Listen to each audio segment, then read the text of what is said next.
हिंदू ब्रह्मांड चैनल में आपका स्वागत है। आज कोई नई कहानी शुरू करते हैं। कर्ण, जो महाराज के एक प्रमुख पुत्र थे, अपने दान, पराक्रम और भक्ति के लिए प्रसिद्ध थे।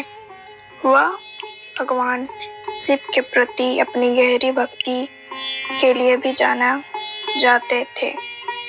कर्ण के बचपन से ही भगवान शिव की पूजा की और उनके प्रति अपने श्रद्धा और समर्पण को प्रकट किया।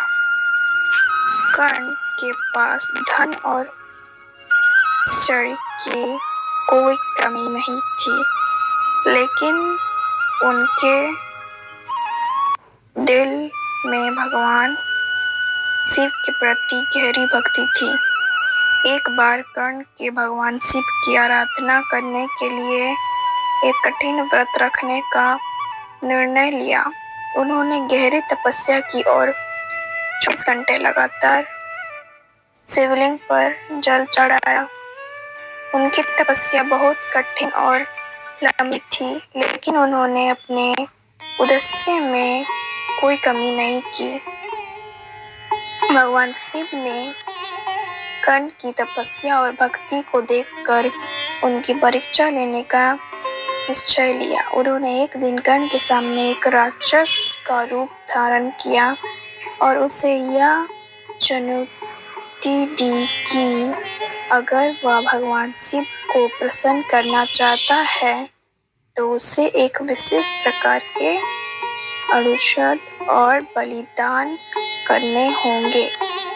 कर्ण के राक्षस की चुनौती को स्वीकार किया और उसने अपने बलिदान और पूजा के लिए पूरा प्रयास किया।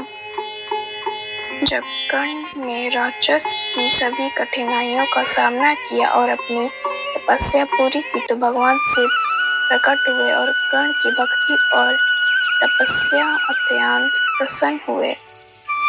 भगवान शिव ने कर्ण को दर्शन दिए और उसकी भक्ति को स्वीकार किया। उन्होंने कर्ण को आशीर्वाद दिया कि उसकी भक्ति और तपस्या का फल उसे मिलेगा और उसके द्वारा किए गए दान और पराक्रम का संसार में यश होगा। इस कथा का एक महत्वपूर्ण संदेश यह है कि सच्ची भक्ति और तपस्या से भगवान शिव अपनी कृपा और आशीर्वाद प्रदान करते हैं। सावन के महीने में भगवान शिव की पूजा करने से भक्तों को उनके समर्पण और भक्ति का फल मिलता है। कर्ण की कथा यह दिखाती है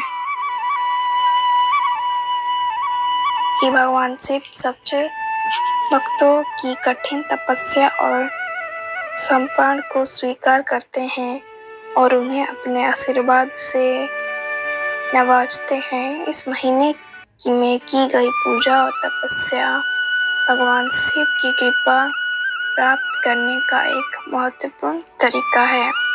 अगर आपको ये कहानी पसंद आई तो लाइक, कमेंट और सब्सक्राइब कीजिए।